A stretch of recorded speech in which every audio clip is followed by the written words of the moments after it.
Hello physics, this is section 2 of chapter 17, and now we're going to talk about capacitance. Capacitance is something that we don't usually hear about in electronics very much, but it is very, very important. And a capacitor is a device that is used to store electrical potential energy. We use it in many different things. There's probably almost any electrical circuit has one or some. So here's the concept. At the bottom of your page, it shows that if we were to have two plates, and I'm going to symbolize that with two pieces of paper. If we had two plates, we could put, at first there's no charge between the plates. They're neutral, so there's no attraction. There's just as many pluses and minuses on this one as there are on this one. And so there's no attraction between them. Well, we can connect them to some kind of a energy charging situation, in this case a battery, and we can move electrons to one side, which will create a positive on one side and a negative on the other. And you can see by the time you get to here, there is some attraction between the two. And the electrons over here would love to go to the other side and find a state of equilibrium. But as long as we keep them separated, they can't do that. Now, we could connect a wire from one side to the other, and if we did, the electrons would flow from one side to the other, and if we can harness those electrons, we can get them to do a job for us. So I'll demonstrate that in just a moment, but first of all, we'll talk more about this. So we could store electricity on plates. Now, as I mentioned, it's in circuits everywhere, but I don't see any plates in there. Well, it's not very practical to have huge plates to try to store electrical charges because they take up so much space. So they've had to think about what can we do to get the plates next to each other and take up less space. Well, kind of like making a peanut butter and jelly sandwich, we could take one slice and then we could put another one in between. So what we could put between them is something that is an insulator. So without an insulator, if we get too close, well, the electrons will jump across and we won't get any energy out of them. But if we can put a insulator in between, we can get them really close and not have any charge going between them. In fact, we can get them even closer because it does another job for us. If you go to page 592, you can see this concept here of the two plates, and then you put something in between that is what's called a dielectric. And it could be some insulating material such as air, rubber, glass, wax paper, and air is not the best. So when we get really close, it's actually a little better to use something else, rubber, glass, wax paper. And so what we can do is we can put that in between, but this still takes up a lot of space. So what can we do?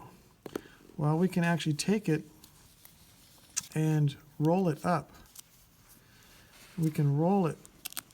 We have to put another insulating layer in between here because when we roll it up, that same side would come back to touch the other one, and then it would discharge as well. So we can't have that rolling back on itself. And so we could roll it all up, and something that was taking a lot of space suddenly can take a much smaller space, and we can have two plates, if you will, that are not plates anymore. Now they're cylinders, and we can put a charge on each of those plates and store electricity that way.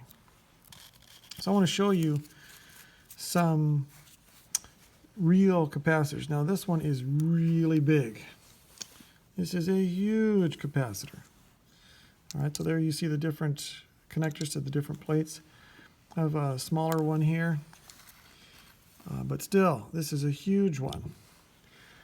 Now, where we'll see this is actually in a circuit, and they get put into circuits for various reasons. But there you can see two little tiny or much smaller capacitors. And they do their jobs in the circuit. There's some more capacitors there. In almost any circuit, you're going to see some capacitors.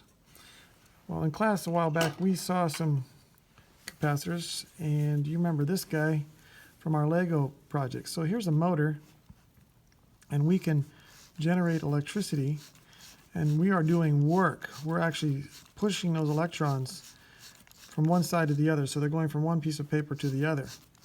And as I push it, it gets more and more and more and more. And as soon as I let go, why, it keeps on going. You can see if I disconnect it, I have disconnected between the two plates. But when I connect it, it allows electrons to go through the motor and tells those electrons, you got to do some work. And so now they're doing work by turning that wheel, and they're coming from this capacitor.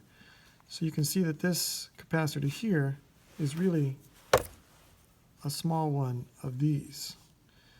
You can see it tucked inside there. That's the capacitor that's doing the job. And you can see even smaller ones here in this circuit right here. Okay, so this is where it talks about a capacitor with a dielectric can store more charge and energy for a given potential difference than it can the same capacitor without a dielectric. So we can accentuate it because, again, like we learned in the last sections, that we can induce a charge here. So by doing so, we can actually pull the electrons around inside that dielectric. Now they can be, capacitor can be used for a lot of things. They mentioned a flash attachment for a camera. With phones these days, we're using less and less flashes, but most batteries cannot deliver enough electricity all at once to make a big bright light. So what we can do is we can take some energy from that battery and store it on some capacitors and then let that electricity come all at once. And that can create a flash for light. We can also use it in this idea here for a keyboard. Like a keyboard on a computer, we can put two plates here and a dielectric in between, and when you push the button, it pushes those plates closer together.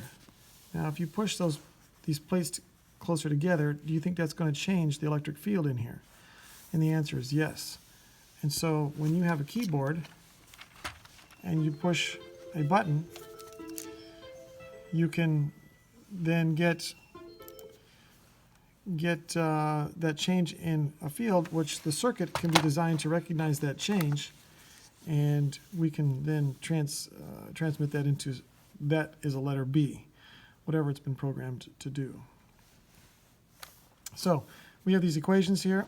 Potential energy equals 1/2 the amount of charge Q on a single plate times the potential difference. The difference being what's the voltage from one plate to the other. How much push is there? And that can change depending on how much charge is on there as well. So there's also an equation on this page that's been algebraically rearranged. Now, can we store a limitless charge on a capacitor? The answer is no. And part of the reason is because if we get more and more charge on there, eventually that charge will actually go through even an insulator, because even insulators will conduct electricity. And you can see here's a photograph of a dielectric in which the electricity dissipated in it. It looks kind of like lightning because that's basically what it's doing. Lightning is basically two giant capacitors. You've got the cloud and the earth, or maybe a cloud and a cloud, and you get the separation of air as a insulator, and eventually that gets to be the point where there is so much voltage, it says, you know what, we're even going to go through the air, and you get lightning, or in this case, a failure here. So one of these capacitors here could fail. If you get too much charge on here, that charge could jump across from one side to the other and fail, and no longer will the capacitor work because you just ruined your insulator. So you can see here the homework page. There's the answers. Here are the questions. And, all right, little item here I need to add. I forgot to mention the SI unit for capacitance is the farad, which is the same as a coulomb per volt. So that's how we get the, this is the coulomb per volt. Now, a coulomb is, comparatively speaking, a very, very large unit. So a coulomb per volt gets to be for a farad gets to be that a farad is a very, very big unit. And so most things are given in very, very small farads. For example, this big guy, can hardly read it on here. In fact, I'm not sure I can. Let me try this one here. It says it holds 19,000 microfarads. That's a mu F, microfarads. So this is a very, very small unit, because this is a lot of electricity that it can hold, and it can hold 19,000 microfarads. And you'll see that even in your homework, you're going to deal with picofarads, and picofarads are very small. That's 10 to the negative 12th. So a farad is a very, very big unit, therefore our answers are going to be done in very small numbers.